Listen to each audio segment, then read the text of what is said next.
Hello there, good evening. Welcome to the Mythical Ireland Library. I'm Anthony Murphy. I'm your host for Live Irish Myths, episode 323. And we're continuing where we left off last week. We were reading Celtic Twilight, Myth, Fantasy, and Folklore by W.B. Yeats. Happy Easter, belated happy Easter to all of you. If you celebrate it, even if you don't celebrate it. I don't celebrate it, except for you may just see in the background there couple of Easter eggs, which I received as gifts, and I didn't say no. Yes, and of course, our commiserations on the sudden passing of Pope Francis this morning. And if you're so inclined, I'm not much of a Catholic these days, but I once was, and condolences on a sad loss, and it seemed to me anyway, as a sort of semi-independent observer, that he did much to try to reform the church's image in the world and to right some of the wrongs of recent decades. Anyway, I hope you're all in good form. The sun is shining here in the Boyne Valley after a showery day. We were lucky to miss most of the showers. There were some hailstones today, and some towering cumulonimbus clouds, convectional rainfall. But anyway, as I say, we managed to avoid most of it. It's a bright evening here. It's lovely. Happy April, Easter Monday. It's a public holiday here in Ireland. I'm not sure if that's the same in other parts of the world. Anyway, if you're joining us tonight, please do join in the conversation by commenting, whether you're watching on Facebook or on YouTube. Of course, I would always say, if you're watching on YouTube, please do subscribe to the channel. Do as much as you can to like and share, because, as I've been saying for a long time now, Mythical Ireland's social traffic not growing really at all these days. Very, very difficult to get traction and sharing stuff and getting just a few likes. Despite the following, which is on Facebook alone, the following is over 120,000. So there you go. First to comment tonight is Rocia, who is watching from Mexico. Puebla, a very good afternoon to you, Rocio. Hope you're in good form, and great to see you. Elaine Dent-Lingenfelter, just beaten into second place, which is unusual, is telling us it is a gorgeous day in tiny Whitney, Texas, at 26 Celsius. Well, it's 12 degrees Celsius here in the Boyne Valley. I have the window open. I'm a little bit on the warm side this evening. So at 12, I've got the window open. Imagine what I'd be like if it was 26. No thanks. B. Jordan, who is probably Barb Jordan on YouTube, is saying, hi, good afternoon. Barb, hope you're in good form. Thanks for joining us. Rothio says, hi, Mighty Tua. I hope everyone is having a nice day. All good so far. And I hope we can say the same to the rest of you. Johnny Wilson is saying a big hello from Dallas, Texas, where it's 25 degrees Celsius and very sunny. Nice. A very good afternoon to you, Johnny. Counting down the days until your return to Éra's Fair Isle. Margaret Hughes is watching on YouTube. Hello, I hope you had a good weekend all. Yes, indeed, Margaret. And the same absolutely to you. Hope you had a good one. Kathy May Deo is watching on Facebook. Hello, Mr. Anthony and all the two. I hope all are well. And a couple of green hearts. Brilliant stuff, Kathy May. Good afternoon to you. Lily Shambles is watching on YouTube. Good evening to you, Lily. Thanks for joining us. Rocio is saying that she was vibing with the intro music. I do that here. Do do do do do do do do do do do do do. Off microphone and off camera, of course. A little bit hoarse. Silent Pilgrim says, evening. Good evening to all of you. A very good evening, Silent Pilgrim. Hope you're in good form. Great name, by the way. Great YouTube handle. Tuesday Thompson, another great handle, is wishing us all a happy Mythology Easter Monday. Yes, indeed. And a very happy Monday to you. Adina Sparks is saying hello from a sunny New Mexico where it's 64 Fahrenheit. A nice change from the snow and rain 2 days ago. Snow. Wow. No. It's not possible. What is 64? Almost 18 Celsius. That's nice. I'd take that. Michael Pike says, Mythical Monday. Yeah. Greetings, Anthony and the mighty Tua. They are indeed mighty, aren't they? Josie Weatherford. Hi, Anthony. I'm early this time. I'm making tortillas now, so I'll have you in the background while I make these. Well, glad to see you have your priorities in order, Josie. One has to eat. One cannot live on myths alone, though you could try. And Scott Doherty is saying, greetings from Ennis Diamond. My last night here until the next time. Oh dear. Hope the weather isn't too showery down there. I'd say by the looks of the rainfall radar that I looked at earlier on, most of the showers were in the north and east of the country. I'd say you avoided it mostly. Mostly. Ola Conrad is wishing us all a happy Easter Monday from Denmark. A very good evening to you, Ola. Many happy returns. Kathy May says, happy Easter to all. Oh, wow, didn't know he passed. Yeah, it's been on the news here all day long. Yeah, but if you're like me, there are days when I just don't want to see the news. There's so much bad happening. It's like I just don't want to watch. I don't want to see any news headlines today. Rex Fortenberry says, greetings, fellow Earthlings, from a warm and sticky Louisiana. Had the pleasure of going through Thor Ballylee several years ago and picked up a copy of Celtic Twilight there. I'll be following along. Brilliant stuff, Rex. And I think that Thor Ballylee gets a mention. Oh, tortillas, says Silent Pilgrim. Yes. Are we all popping around? Josie, are we all welcome to pop around and sample the fare? Desiree Riley says, hello to all the two from Lafayette, Louisiana. Been enjoying time with my family and eating tons of good food. Brilliant stuff, Desiree. A very good afternoon to you and your dear family. Hope they're all in good form, as I hope you are also. Barbara Murphy joins us. Hello to Anthony on the two. Lovely day in Tucson. Currently 85, 29.4 Celsius. Only noon. So it will go up probably another 5 degrees. Glad to be here with friends. And as I always say, great pleasure to welcome another Murphy into the Mythical Ireland Library. Joe Butler, who is Auntie Joe, joins us from Colorado. Gorgeous spring day here. Hope all of you are well. Well, we're even better since you arrived, Auntie Joe. Rory O'Brien is saying hello to everyone from Cabinteely in light sun and shade today. Well, we didn't get too many of those downpours. You'll have been doing well.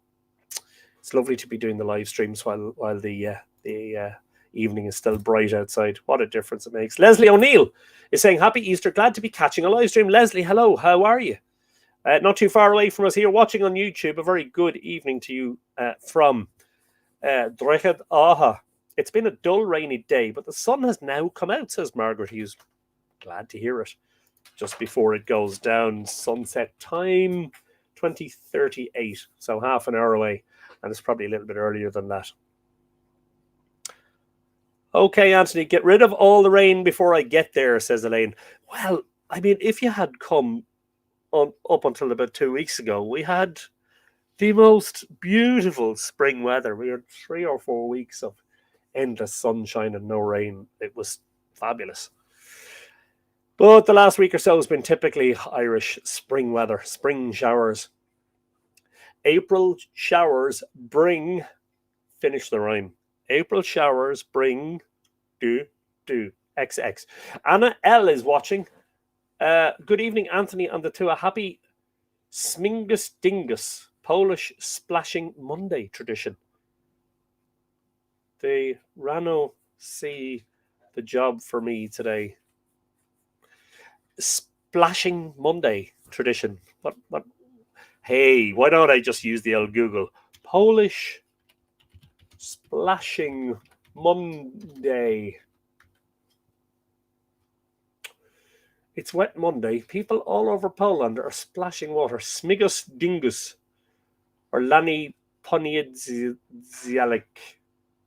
is held on Easter Monday across Central Europe and in small parts of Eastern and Southern Europe. The Eastertide tradition is widely associated with Poland in English-speaking countries and is observed by Polish diaspora communities. particularly among Polish Americans who call it Dingus Day. Customs, I'm going to have a lozenge because my throat is a little bit hoarse. Customs surrounding Smigus Dingus, I hope I'm pronouncing that somehow accurately, celebrate the fertility and coming of spring. The tradition also exists in Hungary, called Loksolkodas, sprinkling, and in Slovakia called Obliavaka, the pouring. Wow. Polish families traditionally visit or call relatives, gifting them Paschal eggs. Mass is attended by Christians on Schmigus Dingus. Traditionally, boys throw water over girls on Easter Monday. Additionally, certain scholars trace the custom to Jerusalem, in which water was used to disperse crowds who were gathering to discuss the resurrection of Jesus. Sounds like some sort of crowd control. Riot police and water cannon. Wow. Richard Burgess is saying, hello from New York State. Hope everyone is well. Yes, indeed, Richard. Many happy returns to you and a happy Easter Monday. Steve Martinson is watching and listening from Monona, Wisconsin. A very good afternoon to you, Steve, and all our friends in Wisconsin. Mariana Dunn says, Bannockty to our dear Tua and Anthony from the sunny spring of Alexandria, Virginia. See, at this time of the year, spring starts to spread its wings everywhere. And people are in notably good form. Johnny says, hi all. Hello, Johnny, watching on YouTube. Alan Hoskins is in sunny Ballina, Killaloe. A sunny day, but shaping up for a chilly night on the Tip-Clare border. Hope all are well. Facebook, useless these days. Barbara Murphy is saying, wish we were together having a pint with Auntie Joe. That could be arranged. Helen Hirschchader is with us, saying greetings, Anthony, and all the Tua. A very good afternoon to you, Helen. And I saw a comment on last week's video that you were catching up on it there the other day. Brilliant stuff. It doesn't really rain that often. They just have wee soft days. We are a wee soft people, don't you know? Anne McCallum is in the house. Hello, Anton, and all the mighty Tua. I hope everyone's been enjoying a wonderful Easter weekend. We had some lovely, warm, sunny weather, with temperatures in the mid to high teens. Also had rain and bitterly cold, mighty winds at other times. It was 9 Celsius this morning. Now it's an extremely windy 22 and slowly heading back down to 9. As always, looking forward to the live stream. And we think we get 4 seasons in one day. We don't have a patch on Ontario. Michael Pike says, greetings, Anthony and the mighty Tua. Maybe you could get a bower on to play along while you're waiting.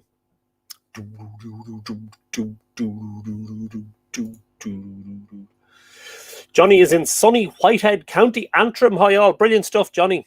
Glad to hear the sun is shining in County Antrim, as it is in the wee county of Louth. Jacqueline Kelly Adams joins us from the Pacific Northwest, I think. Yes. Hello, Anthony, everyone. I'm driving north from the Willamette Valley back to the Columbia Gorge. I'm glad to have your company, as we are yours. It's a sunny 55 F here in the Pacific Northwest now. I don't know what that is, but that sounds closer to 12.7. What is the exact temperature in Dublin Airport right now? 10 degrees. Okay. Gotten cooler. I may have to close the window after a bit. You're doing well, Anthony.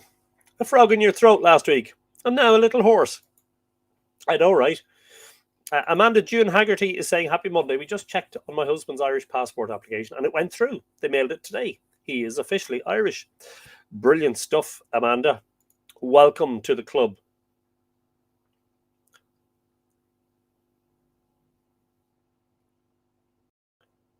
Johnny has Celtic Twilight. Great little book. Thanks for John Moriarty book tips. Reading him now too. Brilliant stuff, Johnny. You will be happy, I think.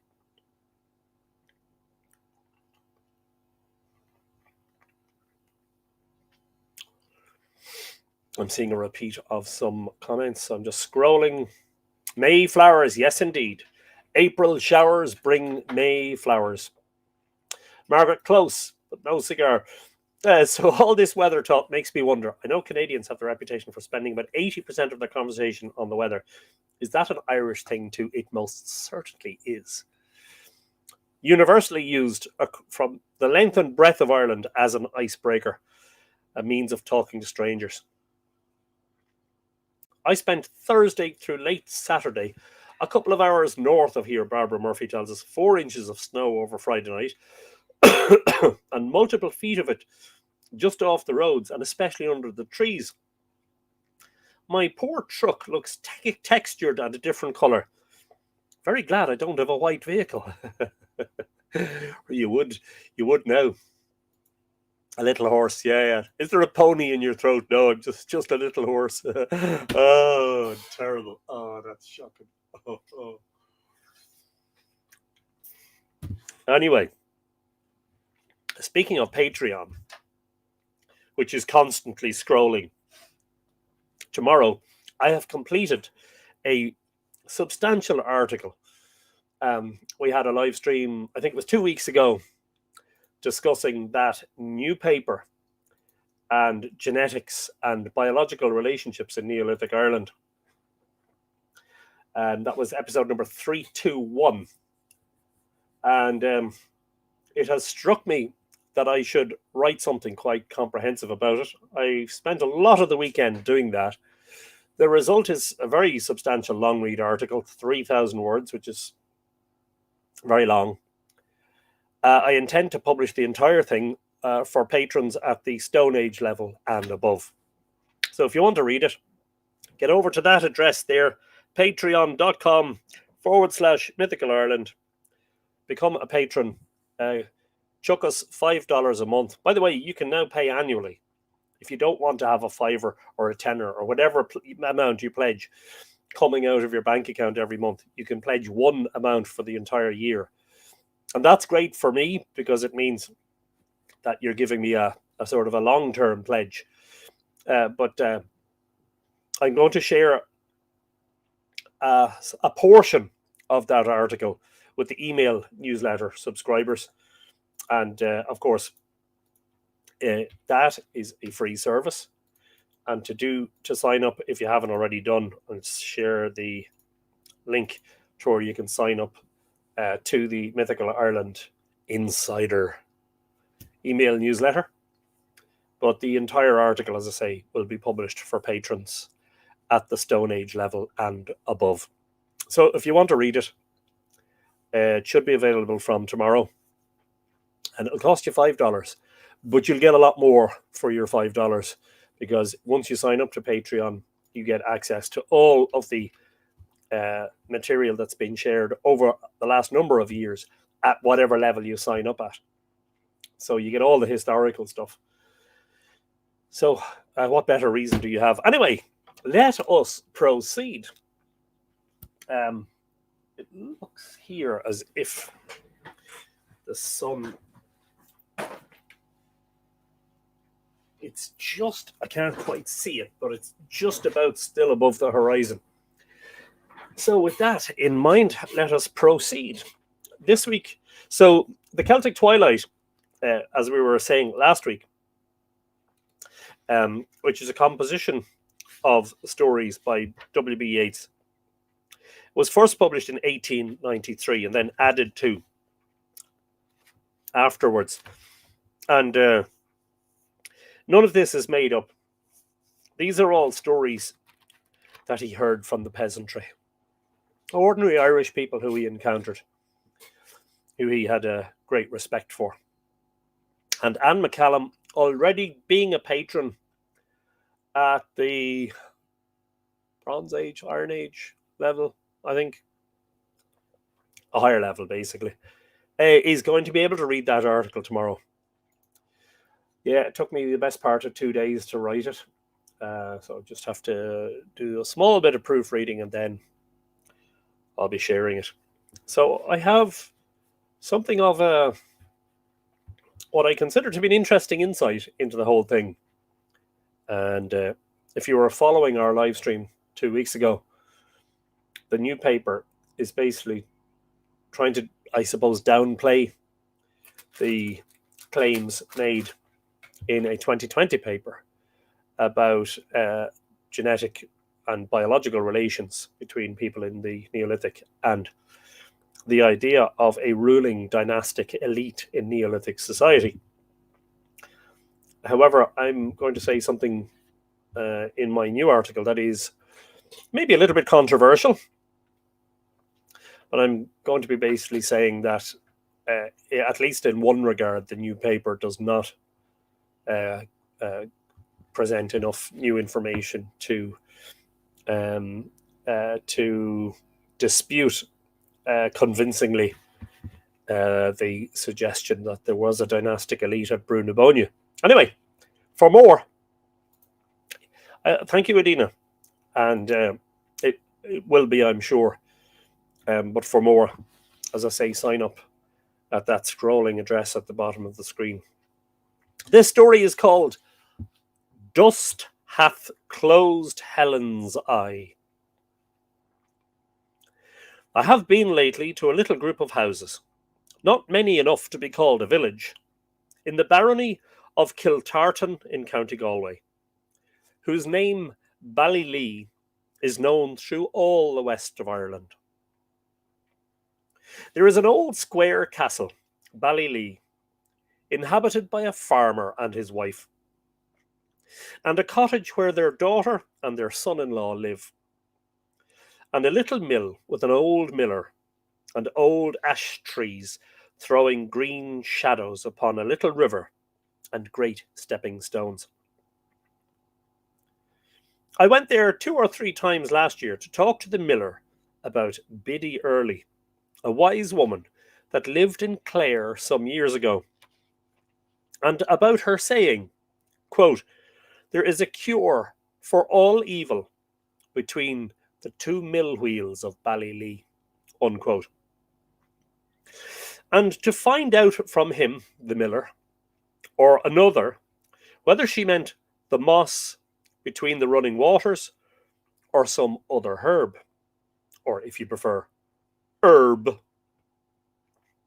I have been there this summer, and I shall be there again before it is autumn, because Mary Hines, a beautiful woman whose name is still a wonder by turf fires, died there 60 years ago. For our feet would linger where beauty has lived its life of sorrow, to make us understand that it is not of the world. An old man brought me a little way from the mill and the castle, and down a long narrow boreen that was nearly lost in brambles and sloe bushes.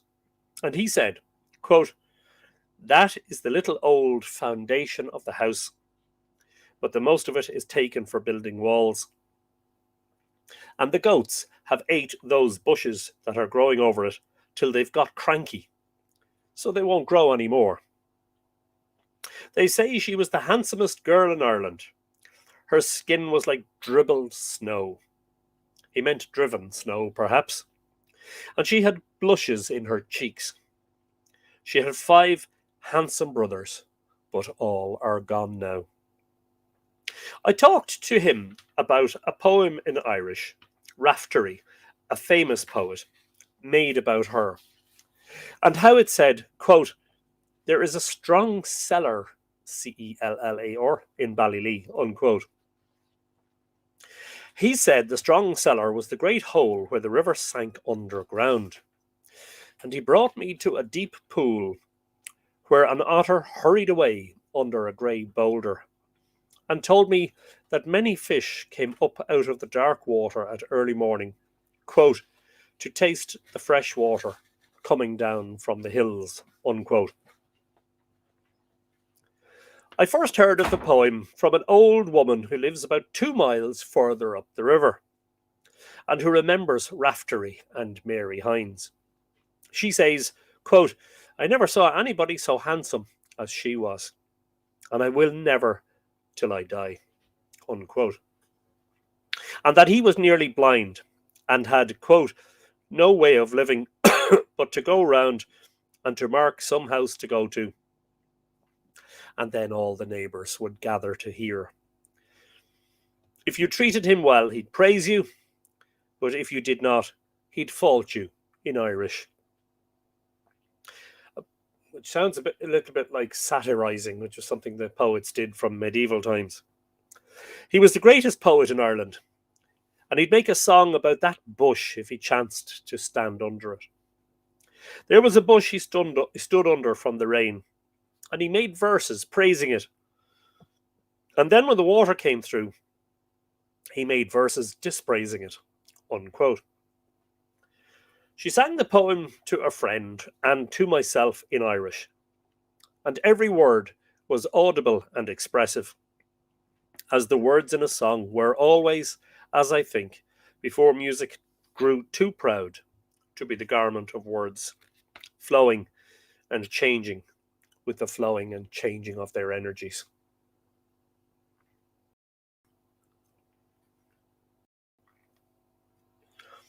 The poem is not as natural as the best Irish poetry of the last century, for the thoughts are arranged in a too obviously traditional form.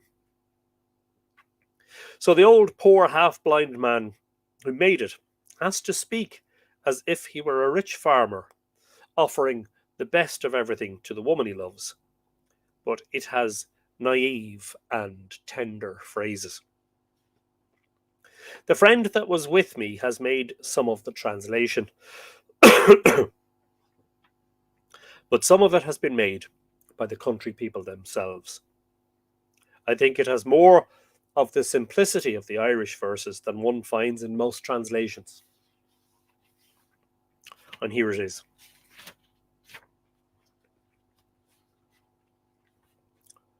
Susan Scott is joining us in New England, in Connecticut, where it's chilly and grey, but we're slowly warming up. Well, spring is definitely in the air in so many places. So let's hope that it arrives there this week and that it bursts forth in lovely uh, colour and scents and warmth and vibrancy. Josie Weatherford, oh, I love stories about Biddy Early. Also, I believe that's the castle he ended up buying and living in. Yes, Ballylee. Thor Ballylee, yes, indeed. And if you're interested in, or some of you will know this already, if you're interested in Biddy Early, our good friend Eddie Lenihan has a book called In Search of Biddy Early. Hayesprint Publishing. And as far as I know, that's available from Eddie's website. If you go onto Eddie Lenihan's website, you should be able to order a signed copy from him there. And mine is indeed a signed copy. Yay. In Search of Biddy Early. Yes, indeed. So here's the poem. Going to Mass by the will of God, the day came wet and the wind rose. I met Mary Hines at the cross of Kiltartan, and I fell in love with her then and there. I spoke to her kind and mannerly, as by report was her own way. And she said, Raftery, my mind is easy. You may come today to Ballylee. When I heard her offer, I did not linger. When her talk went to my heart rose. We had only to go across the 3 fields. We had daylight with us to Ballylee. The table was laid with glasses and a quart measure. She had fair hair, and she sitting beside me. And she said, Drink Raftery, and 100 welcomes. There is a strong cellar in Ballylee. O star of light, and O sun in harvest, O amber hair, O my share of the world, will you come with me upon Sunday, till we agree together before all the people? I would not grudge you a song every Sunday evening, punch on the table, or wine if you would drink it. But, O King of Glory, dry the roads before me, till I find the way to Ballylee. There is sweet air on the side of the hill when you are looking down upon Ballylee. When you are walking in the valley picking nuts and blackberries, there is music of the birds in it and music of the she. What is the worth of greatness till you have the light, or the flower of the branch that is by your side? There is no God to deny it or try and hide it. She is the sun in the heavens who wounded my heart. There was no part of Ireland I did not travel, from the rivers to the tops of the mountains, to the edge of Loch Grania, whose mouth is hidden, and I saw no beauty but was behind hers. Her hair was shining, and her brows were shining too. Her face was like herself, her mouth pleasant and sweet. She is the pride, and I give her the branch. She is the shining flower of Ballylee. It is Mary Hines, the calm and easy woman, has beauty in her mind and in her face. If 100 clerks were gathered together, they could not write down a half of her ways. That is the poem. An old weaver whose son is supposed to go away among the Sidhe, or the fairies, at night. I'm just silencing my phone. Says, quote, Mary Hines was the most beautiful thing ever made. My mother used to tell me about her, for she'd be at every hurling, and wherever she was, she was dressed in white. As many as 11 men asked her in marriage in one day, but she wouldn't have any of them.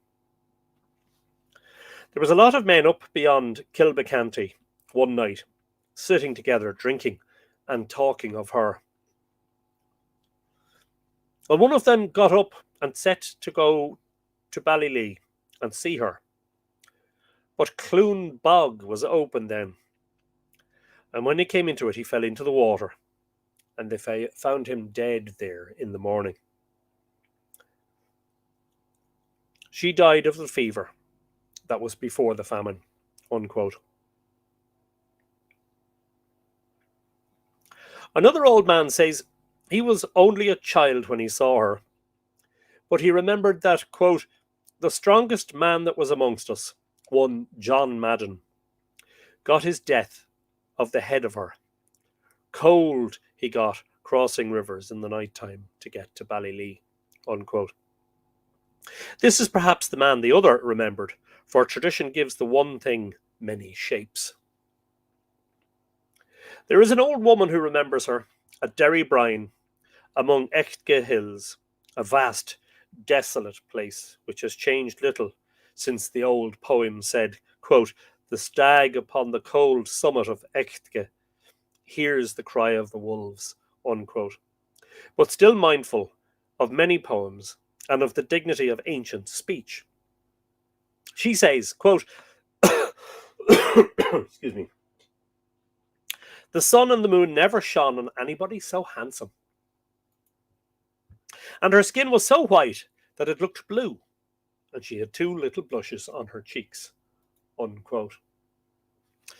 And an old wrinkled woman who lives close by Ballylee and has told me many tales of the Sidhe says, quote, I often saw Mary Hines. She was handsome indeed. She had 2 bunches of curls beside her cheeks, and, pardon me, they were the colour of silver. I saw Mary Malloy that was drowned in the river beyond, and Mary Guthrie that was in Ardrahan. But she took the sway of them both, a very comely creature. I was at her wake too. She had seen too much of the world. She was a kind creature. One day, I was coming through that field beyond, and I was tired. And who should come out but the pushing Glegial, the shining flower, and she gave me a glass of new milk. This old woman meant no more than some beautiful bright colour by the colour of silver. For though I knew an old man, he is dead now, who thought she might know, quote, the cure for all the evils in the world, unquote, that the Sidhe knew, she had seen too little gold to know its colour. But a man by the shore at Kinvara, who is too young to remember Mary Hines, says, quote, everybody says There is no one at all to be seen now so handsome. It is said she had beautiful hair, the colour of gold. She was poor, but her clothes every day were the same as Sunday. She had such neatness. And if she went to any kind of a meeting, they would all be killing one another for the sight of her. And there was a great many in love with her, but she died young. It is said that no one that has a song made about them will ever live long. Unquote. Those who are much admired are, it is held, taken by the she, who can use ungoverned feeling for their own ends, so that a father, as an old herb doctor once told me, may give his child into their hands, or a husband his wife. The admired and desired are only safe if one says, quote, God bless them, unquote, when one's eyes are upon them. The old woman that sang the song thinks too that Mary Hynes was taken, as the phrase is, quote, for they have taken many that are not handsome, and why would they not take her? And people came from all parts to look at her, and maybe there were some that did not say, God bless her, unquote. An old man who lives by the sea at Durrus has a little doubt, has as little doubt that she was taken. Quote, for there are some living yet can remember her coming to the pattern there beyond, and she was said to be the handsomest girl in Ireland. Unquote. She died young because the gods loved her, for the she are the gods, and it may be that the old saying, which we forgot to understand literally, meant her manner of death in old times.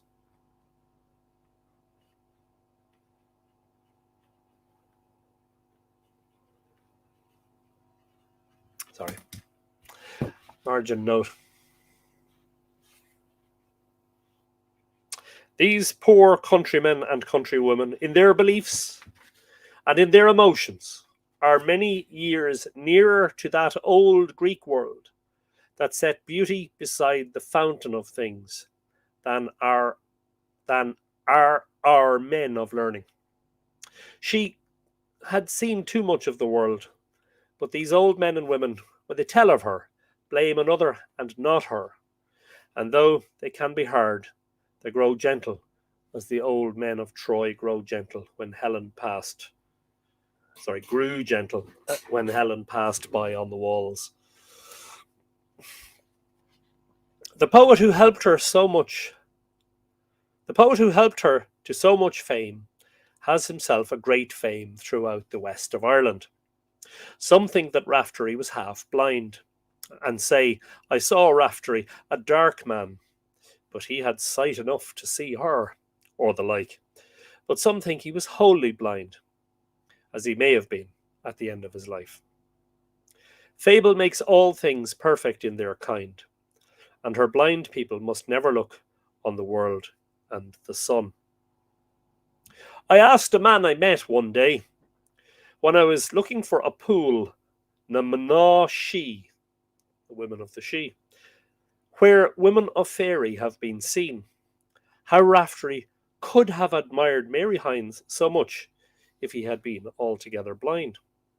He said, quote, I think Raftery was altogether blind, but those that are blind have a way of seeing things, and have the power to know more, and to feel more, and to do more, and to guess more than those that have their sight, and a certain wit and a certain wisdom is given to them, unquote. Everybody indeed will tell you that he was very wise, for was he not only blind, but a poet? The weaver whose words about Mary Hynes I've already given says, quote, his poetry was the gift of the Almighty, for there are three things that are the gift of the Almighty: poetry and dancing and principles. That is why in the old times an ignorant man coming down from the hillside would be better behaved and have better learning than a man with education you'd meet now, for they got it from God, unquote. And a man at Cool says, quote, When he put his finger to one part of his head, everything would come to him as if it was written in a book, unquote. And an old pensioner at Kiltartan says, quote, he was standing under a bush one time, and he talked to it, and it answered him back in Irish. Some say it was the bush that spoke, but it must have been an enchanted voice in it, and it gave him the knowledge of all the things of the world. Sounds almost biblical, doesn't it? Was there an apple by any chance?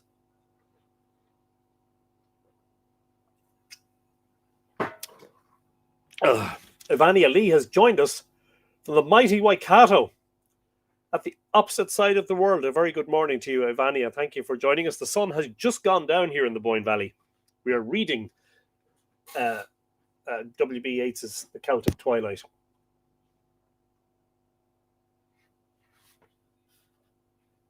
The bush withered up afterwards, and it is to be seen on the roadside now between this and Rahaseen. Unquote. There is a poem of his about a bush which I have never seen, and it may have come out of a cauldron of fable in this shape. A friend of mine met a man once who had been with him when he died, but the people say that he died alone. And one Mortine Gillan told Dr. Hyde, that is Douglas Hyde, that all night long a light was seen streaming up to heaven from the roof of the house where he lay, and that, quote, that was the angels who were with him, unquote. And all night long there was a great light in the hovel, quote, and that was the angels who were walking with him. They gave that honour to him because he was so good a poet and sang such religious songs, unquote. It may be that in a few years Fable, who changes mortalities to immortalities in her cauldron, will have changed Mary Hines and Raftery to perfect symbols of the sorrow of beauty and of the magnificence and penury of dreams. And that was composed in 1900. And there's a section 2, which is quite short, composed in 1902, and this is it. When I was in a northern town a while ago, I had a long talk with a man who had lived in a neighbouring country district when he was a boy. He told me that when a very beautiful girl was born in a family that had not been noted for good looks, her beauty was thought to have come from the she, and to bring misfortune with it. He went over the names of several beautiful girls that he had known, and said that beauty had never brought happiness to anybody. It was a thing, he said, to be proud of and afraid of. I wish I had written out his words at the time, for they were more picturesque than my memory of them. Catherine Cleary has joined us. Late, but better late than never. Paul Campbell has also joined us. I know W.B. Yeats had a tower nearby and used to visit Cool Park, also nearby. Yes, indeed. And Kieran Burns is also here. There's a song Raftery wrote that he would sing, and it was a conversation with a bush.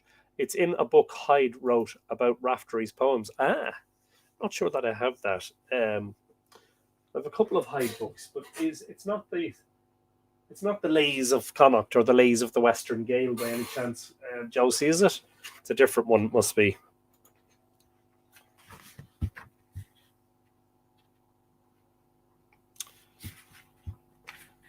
That's that story. Let me just catch up quickly. Paul Campbell says the Battle of Ardrahan, fought in 1225, was a significant clash between the O'Heanys and the Normans and their English allies, resulting in a decisive Irish victory. The 800th anniversary of this battle was commemorated on the 12th, 13th of April with a festival in Ardrahan, Galway. Oh yes, of course, the 800th, very recently.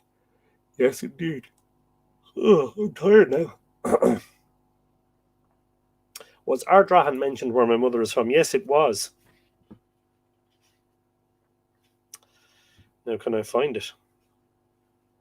Pretty sure Ardrahan was mentioned in that story. Can I find it, is the question.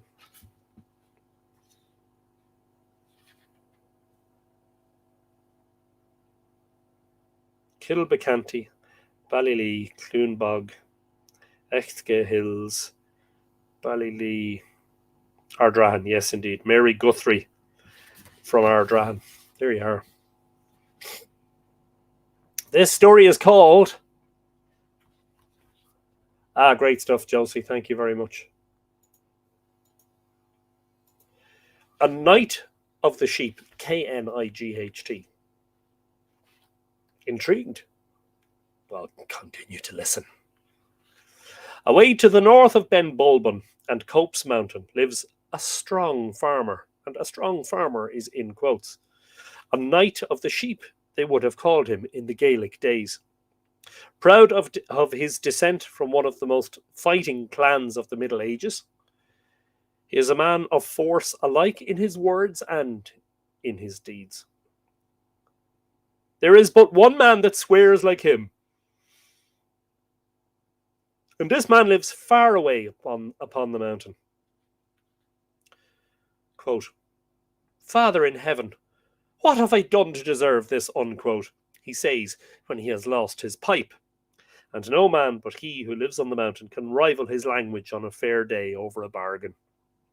He is passionate and abrupt in his movements, and when angry, tosses his white beard about with his left hand. One day I was dining with him when the servant maid announced a certain Mr. O'Donnell. A sudden silence fell upon the old man and upon his two daughters. At last the eldest daughter said, somewhat severely to her father,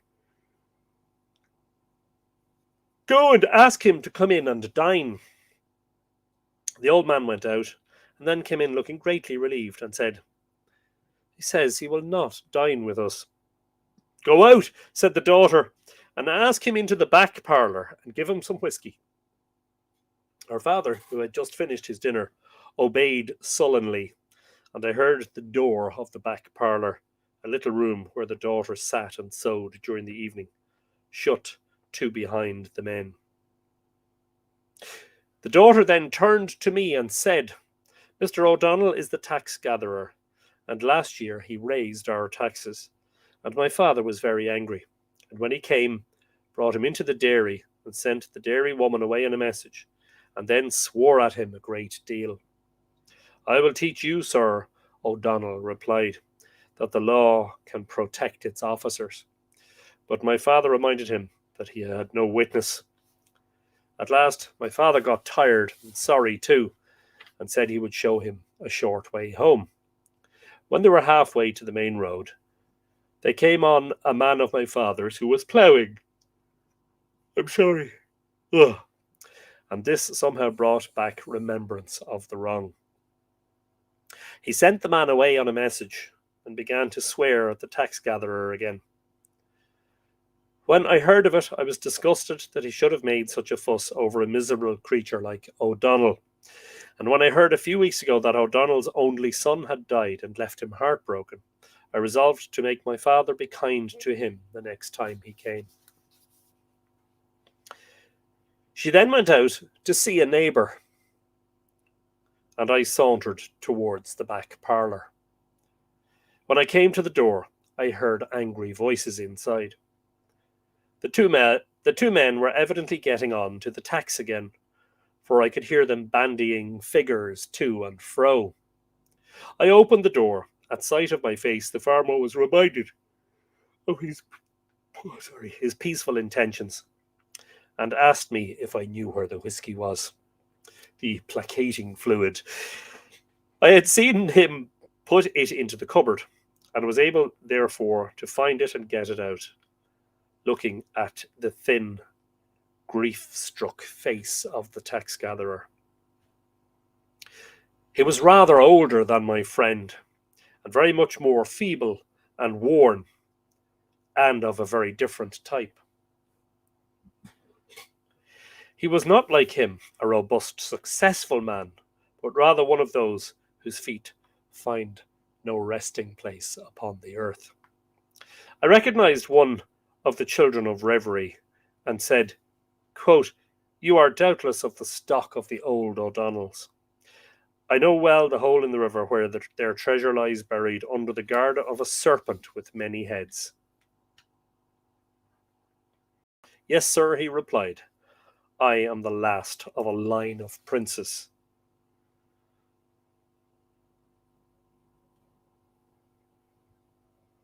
Sorry, I'm just taking a note here.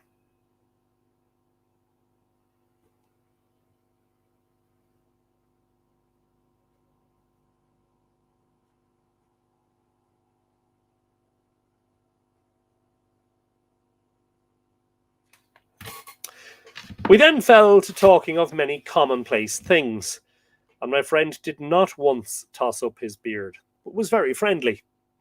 At last, the gaunt old tax gatherer got up to go, and my friend said, I hope we will have a glass together next year. No, no, was the answer. I shall be dead next year. I too have lost sons, said the other, in quite a gentle voice. But your sons were not like my son. And then the two men parted with an angry flush and bitter hearts. And had I not cast between them some common words or other, might not have parted, but have fallen rather into an angry discussion of the value of their dead sons. If I had not pity for all the children of reverie, I should have let them fight it out, and would now have many a wonderful oath to record. The Knight of the Sheep would have had the victory, for no soul that wears this garment of blood and clay can surpass him.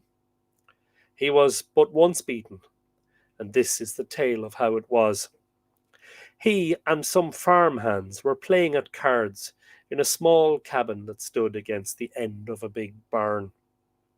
A wicked woman had once lived in this cabin. Suddenly, one of the players threw down an ace and began to swear without any cause. Shireen Dignam is on the point here. His swearing was so dreadful that the other stood up, and my friend said, All is not right here. There is a spirit in him. They ran to the door that led into the big barn to get away as quickly as possible. The wooden bolt would not move, so the Knight of the Sheep took a saw which stood against the wall near at hand, and sawed through the bolt, and at once the door flew open with a bang, as though someone had been holding it, and they fled through. Rex, it turns out, does not have the complete. Interesting. So you need to get the full version, it sounds like, Rex. That disappoints me. I have occasionally got a book thinking, great, this is a facsimile copy of a very valuable old work, only to find it's either not a proper facsimile copy or it's an OCR copy with lots of words and Irish phrases changed and some gobbledygook in it. This one is called An Enduring Heart.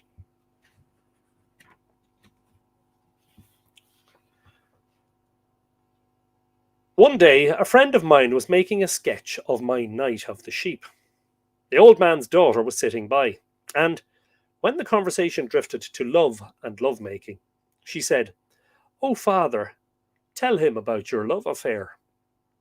The old man took his pipe out of his mouth and said, "Nobody ever marries the woman he loves." And then, with a chuckle, "There were 15 of them I liked better than the woman I married." And he repeated many women's names.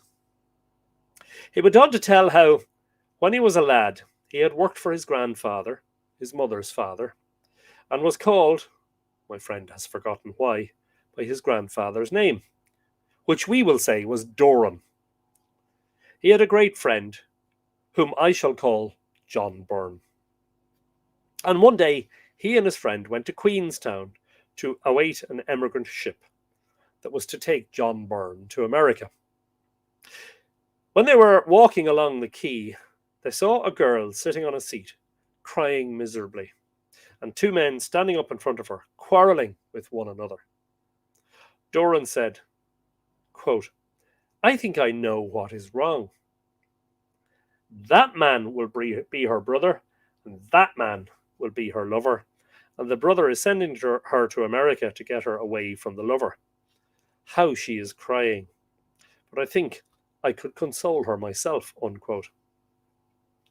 Presently the lover and brother went away, and Doran began to walk up and down before her, saying, "Mild weather, miss," or the like. See, told you earlier on, somebody mentioned, yes, indeed, the weather is a great way to break the ice with a complete stranger, and it's exactly how it's done here in Ireland. Great way to strike up a conversation with someone to talk about the weather. "Mild weather, miss," or the like. She answered him in a little while, and the three began to talk together.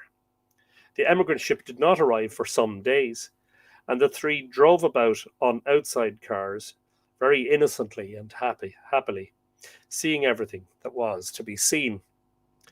When at last the ship came, and Doran had to break it to her that he was not going to America, she cried more after him than after the first lover.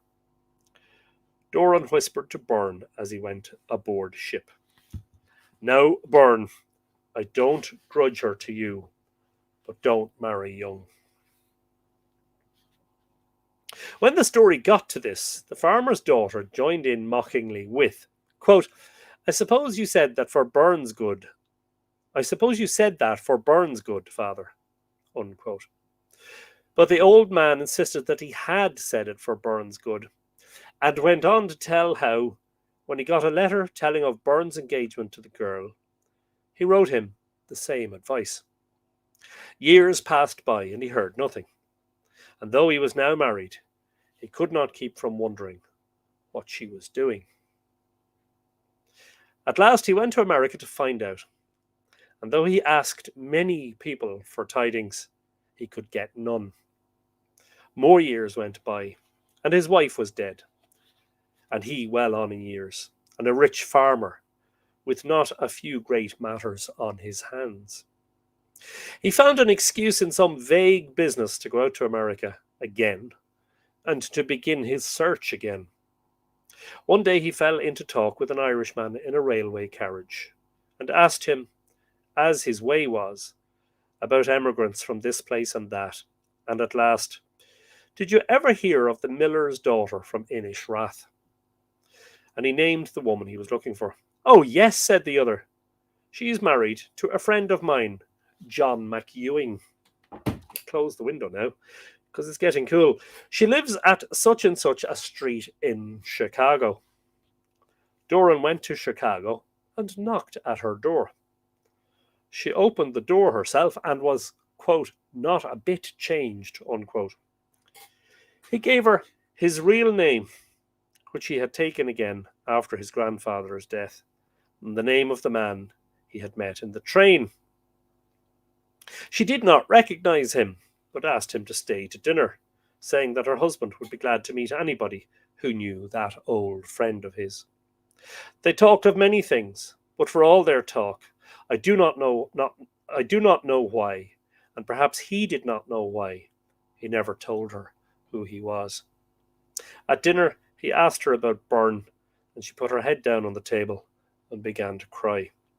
She cried, so he was afraid her husband might be angry.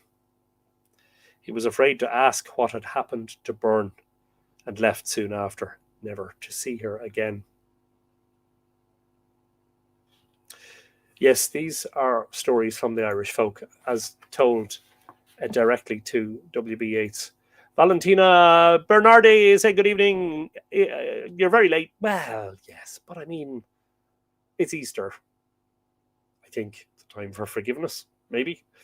And I don't have the Obsidian book out tonight, so, happy Easter, Valentina. When the old man had finished the story, he said, "Tell that to Mr. Yeats. He will make a poem about it, perhaps." But the daughter said, "Oh, no, father. Nobody could make a poem about a woman like that." Alas, and these are Yeats's words, "I have never made the poem. Perhaps because my own heart, which has loved Helen and all the lovely and fickle women of the world, would be too sore. There are things it is well not to ponder over too much. Things that bear words are the best suited for." And that's from 1902. I think we've time for... Sorry, I'm out of focus. I think we've time for at least one more. don't you? Hope we're enjoying ourselves. I'm just going to stretch for a moment. No sign of the bell, Tom King. He's been very busy lately. Tours every day of the week.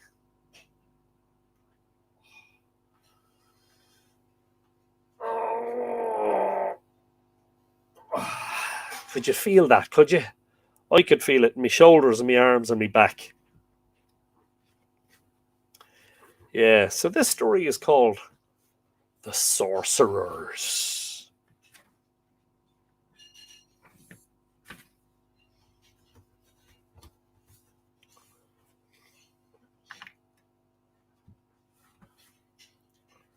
Heather Marie is sneaking in. Obviously doesn't want her name taken in the Obsidian book. The book's in the draw. It's not coming out tonight. Heather Marie, you're very welcome and happy Easter to you. The Sorcerers.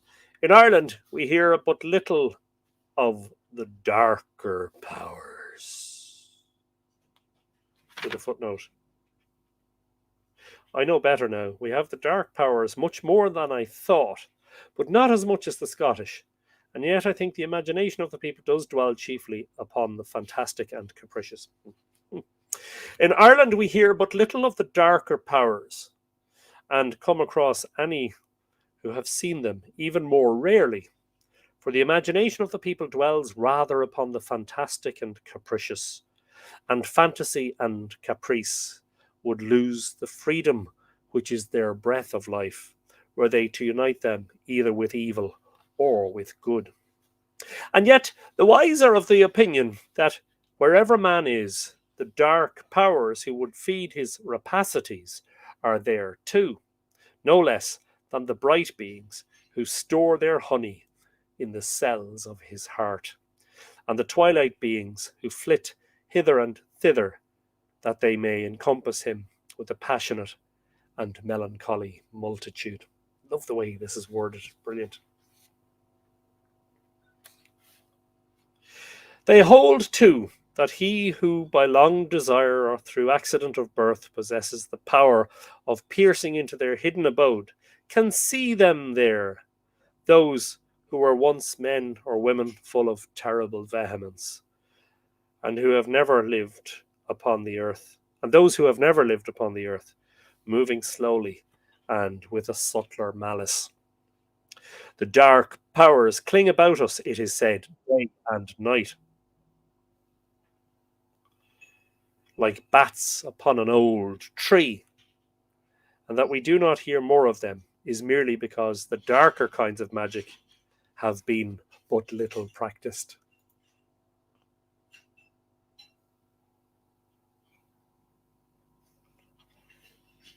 I have indeed come across very few persons in Ireland who try to communicate with evil powers, and the few I have met keep their purpose and practice wholly hidden from those among whom they live. They are mainly small clerks and the like, and meet for the purpose of their art in a room hung with black hangings. They would not admit me into this room, but finding me not altogether ignorant of the arcane science, showed gladly elsewhere what they would do. Come to us, said their leader, a clerk in a large flour mill, and we will show you spirits who will talk to you face to face, and in shapes as solid and heavy as our own. I had been talking of the power of communicating in states of trance with the angelical and fairy beings, the children of the day and of the twilight, and he had been contending that we should only believe in what we can see and feel when in our ordinary everyday state of mind. Yes, I said, I will come to you, or some such words, but I will not permit myself to become entranced, and will therefore know whether these shapes you talk of are any the more to be touched and felt by the ordinary senses than are those I talk of. I was not denying the power of other beings to take upon themselves a clothing of mortal substance, but only that simple invocations, such as he spoke of, seemed unlikely to do more than cast the mind into trance, and thereby bring it into the presence of the powers of day, twilight, and darkness. Excuse me. Oh, excuse me. But he said, "We have seen them move the furniture hither and thither, and that they go at our bidding and help or harm people who know nothing of them." I'm not giving the exact words, but as accurately as I can, the substance of our talk. On the night arranged, I turned up about 8 and found the leader sitting alone in almost total darkness in a small black room. He was dressed in a black gown, like an inquisitor's dress in an old drawing, that left nothing of him visible except his eyes, which peered out through 2 small round holes. Upon the table in front of him was a brass dish of burning herbs, a large bowl, a skull covered with painted symbols, 2 crossed daggers, and certain implements shaped like quernstones, which were used to control the elemental powers in some fashion I did not discover. I also put on a black gown, and remember that it did not fit perfectly, and that it interfered with my movements considerably. The sorcerer then took a black cock out of a basket and cut its throat with one of the daggers, letting the blood fall into a large bowl. He opened a book and began an invocation, which was certainly not English and had a deep guttural sound. Before he had finished, another of the sorcerers, a man of about 25, came in, and having put on a black gown also, seated himself at my left hand. I had the invoker directly in front of me, and soon began to find his eyes, which glittered through the small holes in his hood, affecting me in a curious way. I struggled hard against their influence, and my head began to ache. The invocation continued, and nothing happened for the first few minutes. Then the invoker got up and extinguished the light in the hall, so that no glimmer might come through the slit under the door. There was no light except from the herbs on the brass dish, and no sound except from the deep guttural murmur of the invocation. Presently the man at my left swayed himself about and cried out, "Oh God! Oh God!" I asked him what ailed him, but he did not know he had spoken. A moment after he said he could see a great serpent moving about the room, and became considerably excited. I saw nothing with any definite shape, but thought that black clouds were forming about me. I felt I must fall into a trance if I did not struggle against it, and that the influence which was causing this trance was out of harmony with itself, in other words, evil. After a struggle, I got rid of the black clouds and was able to observe with my ordinary senses again. The 2 sorcerers now began to see black and white columns moving about the room, and finally a man in a monk's habit. And they became greatly puzzled because I did not see these things also, for to them they were as solid as the table before them. The invoker appeared to be gradually increasing in power, and I began to feel as if a tide of darkness was pouring from him and concentrating itself about me. And now, too, I noticed that the man on my left hand had passed into a death-like trance. With a last great effort, I drove off the black clouds, but feeling them to be the only shapes I should see without passing into a trance, and having no great love for them, I asked for lights, and after the needful exorcism, returned to the ordinary world. I said to the more powerful of the 2 sorcerers, "What would happen if one of your spirits had overpowered me?" "You would go out of this room," he answered, "with his character added to your own." I asked about the origin of his sorcery, but got little of importance, except that he had learned it from his father. He would not tell me more, for he had, it appeared, taken a vow of secrecy. Rex is wondering when my copy was reprinted. Mine was 94. Mine is, I'll tell you what it is now, 1999. So I see First published 1893, first published in Great Britain in 1990 by Prism Press, reprinted 1990, 1992, 1994 and 1999. Minus the 99 one. For some days I could not get over the feeling of having a number of deformed and grotesque figures lingering about me. The bright powers are always beautiful and desirable, and the dim powers are now beautiful, now quaintly grotesque, but the dark powers express their unbalanced natures in shapes of ugliness and horror. And here's a very short story called The Devil.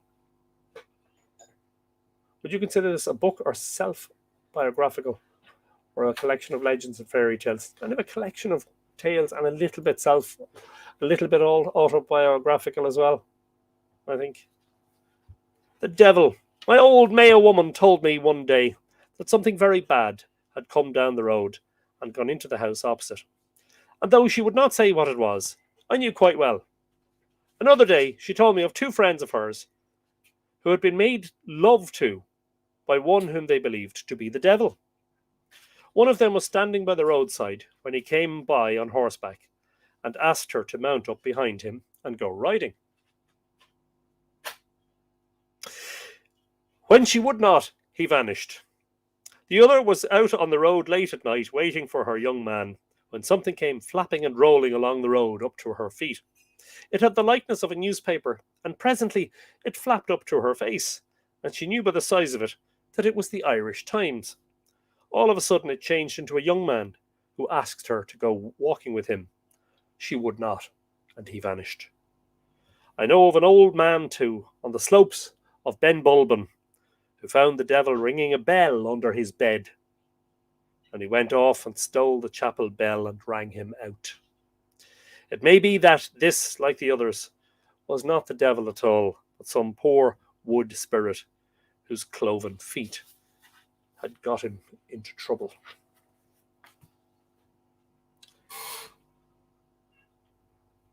Yes, it's psychological. Black colours relate to darkness, shadows, and night, while white is often related to light, clearness, and day. It doesn't justify any animal being harmed.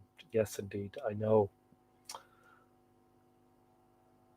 Get some WD-40 on your chair, please. I think that all adds to the atmosphere. The creaky chair. I think that's very important.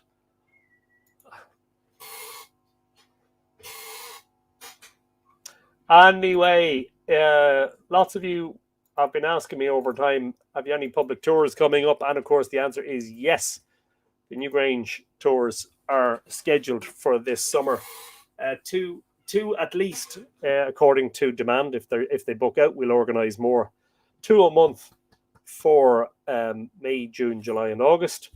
And this year, they're not all on Tuesdays. We have some tours on Tuesdays, we have some on Fridays, and we've one even on a Wednesday. So check it out at the tours page, where you'll get information about the Newgrange Farm Archaeological Park and Newgrange Chamber tours. I mean, doesn't it add to the drama when you're telling a story like that and you're telling it in low, hushed voices and you're talking about these dark, shadowy characters? You know, that to hear that. I think it all adds to the flavour, you know. Squeaky chair is a must, says Michael Pike. There you are.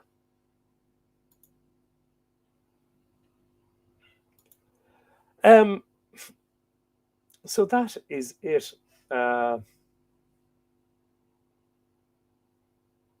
Unless anybody has any questions or comments.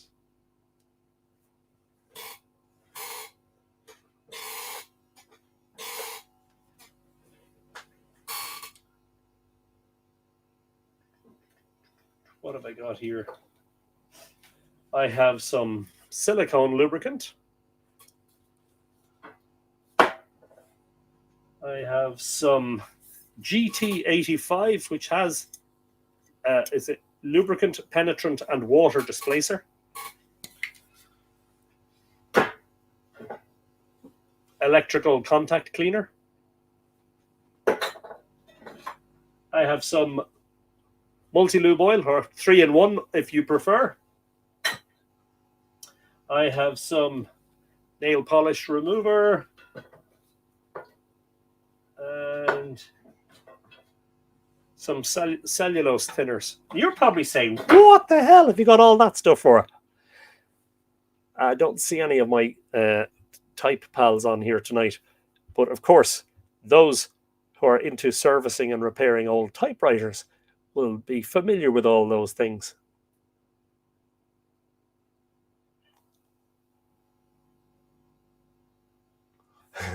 Anthony now being an evil git, especially for me, I see. I think the creaky chair stays.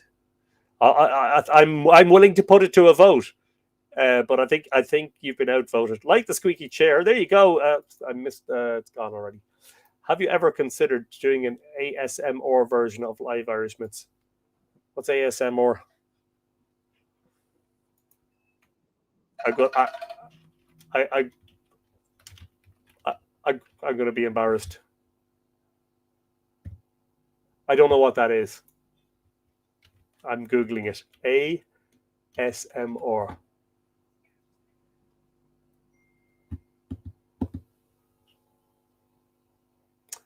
Autonomous sensory meridian response.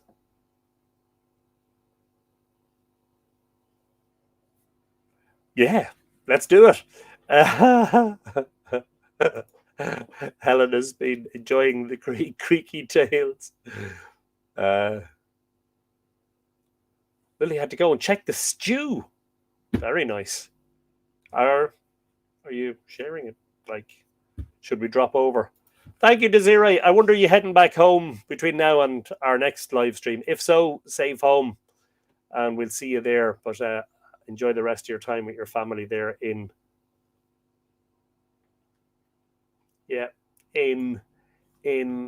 just trying to remember without scrolling through the old comments. I swear I'm not scrolling through the old comments. In Lafayette. Yes. A feeling of well-being combined with a tingling sensation in the scalp and down the back of the neck, as experienced by some people in response to a specific gentle stimulus, often a particular sound. Is that not what happens to you guys anyway while I'm telling stories? No?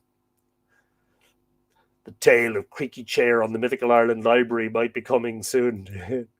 It's the creaky chair. Dun, dun, dun. Thank you, Elaine. And we might see you when you're over this side of the ocean. Keep the creaky chair, says Valentina. It does ambience. SMR. Yeah. Busting paper wrapping bubbles type stuff. Yeah. Okay. Brilliant. I'll probably be on the road during the next live stream. Oh, okay. Well, we'll have to keep you company then. We'll sing some road songs. Doink. That's from Michael Pike. Anyway, thank you all for joining us. We'll see you all very soon for more Celtic Twilight tales.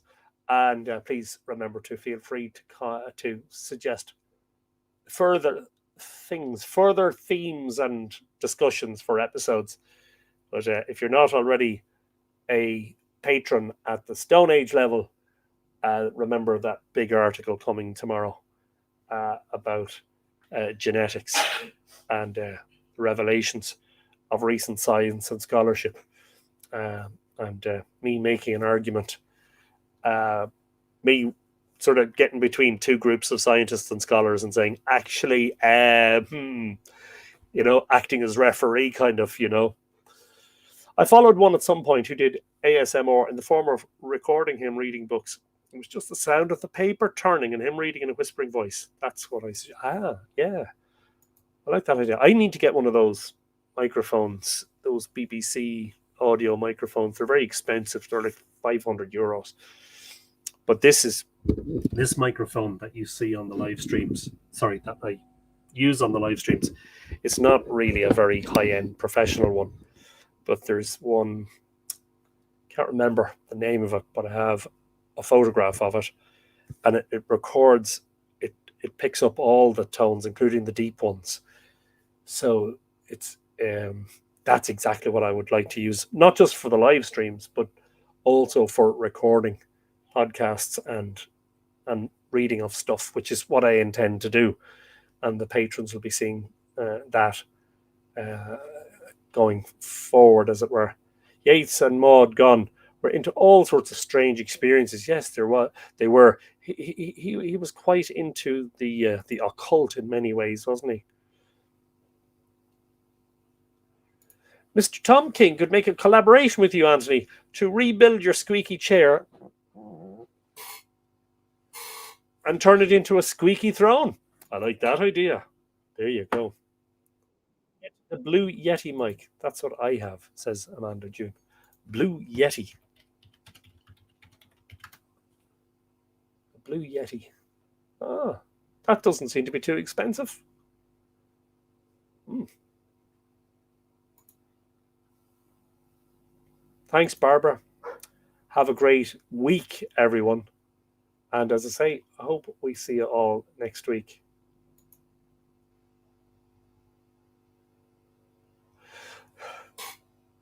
As we say in ham radio, 7-3. Ichawa Kolosov Slongafol. And as always, Toga Bugay. See you all next week.